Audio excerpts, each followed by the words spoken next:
आई तू बाबा मी, आई तू बाबा मी, होणार ग कुणी येणार ग, होणार ग कुणी येणार ग.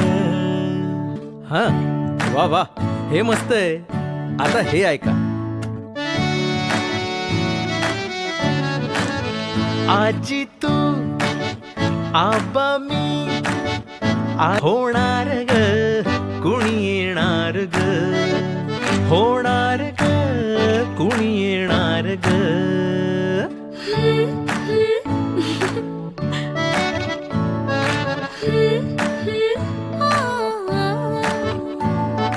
नवखीचा हुल इवल पाऊल, नवखीचा हुल इवल पाऊल, रुसलेला अंकुर आता फुलणार ग कोणी येणार ग, फुलणार ग कोणी येणार ग. ए चाऊ आणि माऊचे खेळ आपण खेळू, ए चाऊ आणि माऊचे खेळ आपण खेळू. पितळीचे पाणी तुला इवलूशा